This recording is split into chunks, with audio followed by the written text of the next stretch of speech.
Now at 6, calls to stop violence in the capital city. What community members say about curbing crime. Talking trash. It's time folks begin to worry about where their trash goes, not just what day it gets collected. The efforts underway to tackle trash troubles across the state. The rain has moved on, but the wind remains. Where do we go from here? Your full forecast coming up. Feline frenzy. Dozens of cats rescued from a situation that got way out of hand. Now searching for forever homes.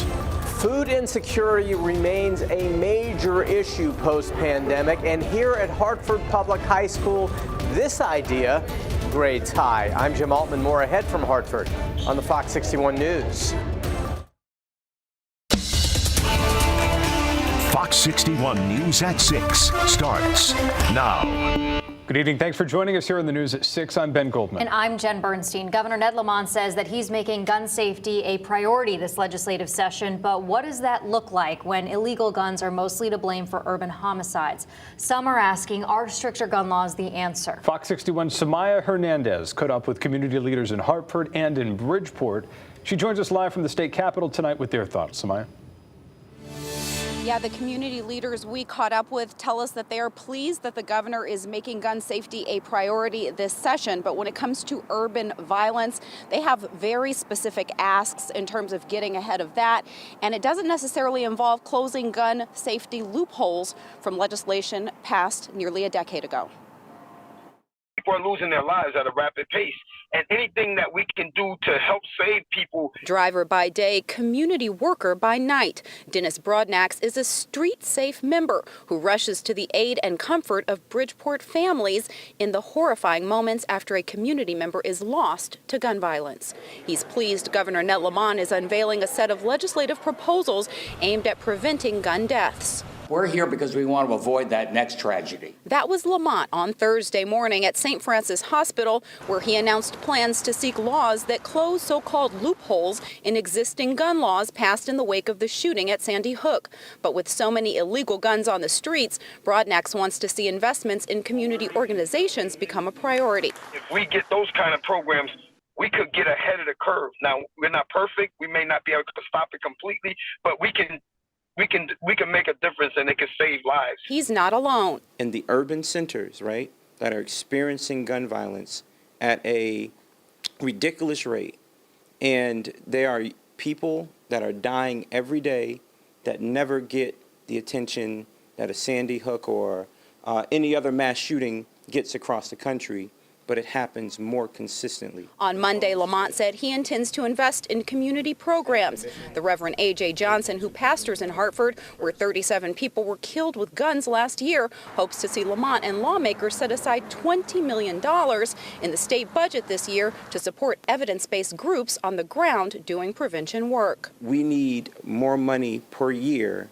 to make sure that these organizations are sustainable. It's not going to be one way. It's going to be a variety of different ways. For details on the governor's gun violence prevention programs and proposals this year, just head to fox61.com. And in March, there will be public hearings here at the Capitol on all of those proposals. We're live in Hartford. Samaya Hernandez, Fox 61 News. Samaya, thank you. 2 teens are the latest victims of gun violence in the capital city. Police say 2 16-year-olds were shot in the area of Garden Street and Homestead Avenue last night just before 8 p.m. Both were taken to the hospital with non-life-threatening injuries. No word on any arrests. Anyone with information on the incident should call police. East Hartford police announced an arrest in connection to a 2022 homicide. Police say they charged 19-year-old Jakeed Clark in connection to the death of a 17-year-old that happened last January. Clark allegedly left the state after the shooting but recently returned. Police originally arrested a 15-year-old who gave officers a confession, leading police to believe that he was not the shooter. Well, politicians and public officials are talking trash, and this time it's about the kind you throw away. Connecticut has a big trash problem. Fox 61's Matt Karen tells us about the problem and the new plan to fix it. Watch this. Well, humans produce trash. It's a fact of life. Usually, you bring it out to the curb and never think about it again. But it doesn't just disappear to some magic island. Here in Connecticut, a lot of your trash actually gets shipped out of state. And that's a problem. For more than a decade, the Mira trash-to-energy plant in Hartford South Meadows burned a third of the state's waste. It represented the leading edge of technology. It was the environmentally responsible way to dispose of trash. Over the last decade or so, this facility had become increasingly obsolete. So in July, it closed for good. It now presents us with a challenge and an opportunity. The challenge, what to do with the trash. The opportunity, reducing the waste stream. It's our job to figure out in a responsible way what comes next. Right now, because all of Connecticut's landfills are full, the state hauls 860,000 tons of waste each year to Pennsylvania. We can do better than just incinerating our waste and burying it in out-of-state landfills. So the new plan is to incentivize municipalities to join regional waste authorities, then reduce the waste stream by 40% by charging private companies fees based on how environmentally friendly their packaging is. Everything from those Amazon boxes that you're familiar with in the holidays to other forms of packaging. The state also wants to separate out food waste, diverting it to large machines called digesters, which eliminates food waste by turning organic scrap material into sources of renewable energy. It's an ambitious 10-year waste plan that won't happen without public and legislative approval. Look, there is no magic place for your garbage to go. When you put it out on the curb, I know it's somebody else's problem now, but it's going somewhere. But before the state can look forward, it has to look backwards. And that brings us here to the Mira trash plant, where before it burned trash, it actually was a coal burning plant. The state is asking Mira to use their remaining money to clean it up and get it ready for environmental redevelopment. We're live here in Hartford South Meadows. Matt Karen, Fox 61 News. Thank you, Matt. New tonight, justice for a New Haven mother of two. Alessia Mosca was killed by her boyfriend, Rashad Newton, in March of 2021. Today, Newton faced a judge where he found out that he'll be spending the next 35 years in prison. Fox 61's New Haven County Bureau reporter Julia LeBlanc joining us now live right outside the courthouse in the Elm City of New Haven. Julia. Hi, good evening to you. Yeah, Alessia Mosca's family and friends spoke out in court today. In fact, speaking directly to Rashad Newton. And now that they know that he's going to be spending the next 35 years in prison, they say they can start to heal, and they do feel justice was served today.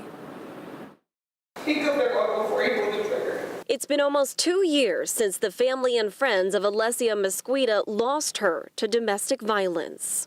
Just sad that, love has to hurt like this, and that love has to kill. 28-year-old Alessia was killed on March 22nd of 2021. Her boyfriend, Rashad Newton, pled guilty to that murder and will now spend 35 years of his life in prison for it. He shot her while she was standing outside of a parked car in broad daylight on Clifton Street in New Haven. Their 1-year-old daughter, Aaliyah, was in the back seat of that car. This is one of the most heinous and horrible cases that I have had come before me. Hours after the shooting, baby Aaliyah was found with Newton. Now, Alessia's mom, Sandy, takes care of her, on top of Alessia's other child. I'll just have to always instill in her the same wonderful qualities that I taught Alessia, and that's to be respectful, loving, and caring. In court on Thursday, her family and friends detailed the abusive relationship Alessia endured. They say Newton slowly but surely pulled her away from everyone she loved.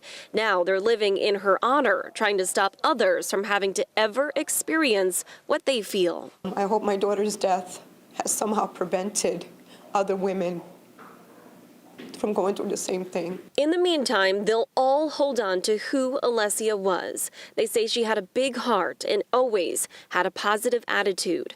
As for Newton's 35-year sentence, I believe justice has been served, and he can't hurt anyone. He can't traumatize anyone, and he definitely can't kill anyone. Now, remarkably, Sandy did tell Newton that she forgives him, but only because she can't let her hatred for him ruin the rest of her life. Now, Newton did ultimately apologize in court to the family, but they say that will never bring Alessia back, and they are happy to see him spending a lot of time in prison. We're live here in New Haven tonight. Julia LeBlanc, Fox 61 News. Tough day. All right, Julia, thank you very much for that.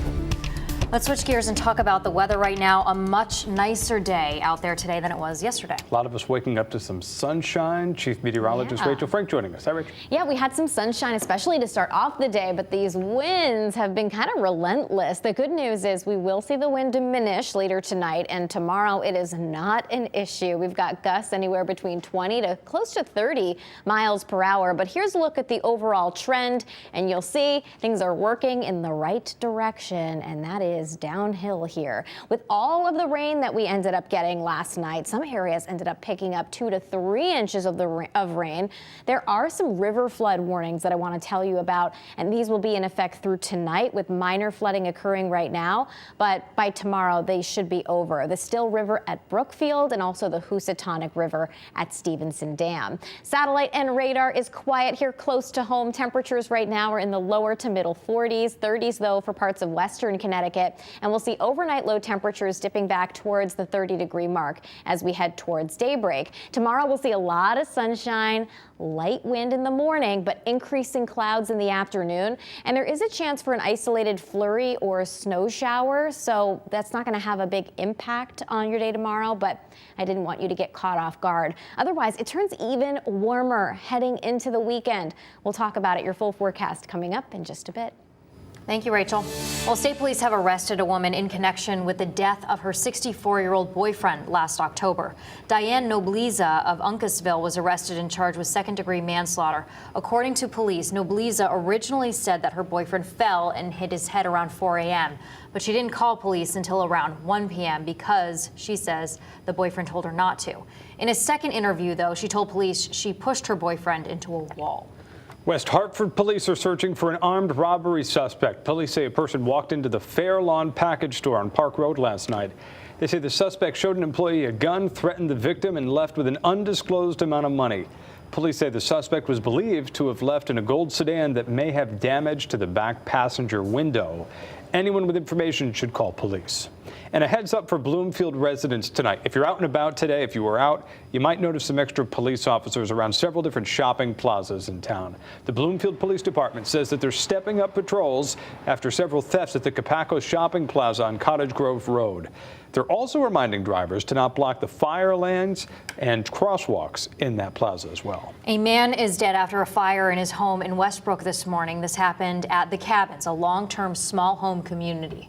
Officials say a neighbor made the 911 call just after 4 a.m. and when crews got to the scene, the cabin was fully engulfed in flames. Fox 61 spoke with a neighbor who lives 3 doors down from where the fire happened and says when he woke up and looked outside, he was terrified. Oh my God, he's still in there, but and then I thought about, is there any way I can get in? And the flames were just too high, the heat was too intense, so I couldn't get close enough to do anything. The fire marshal says they are still working on identifying the man.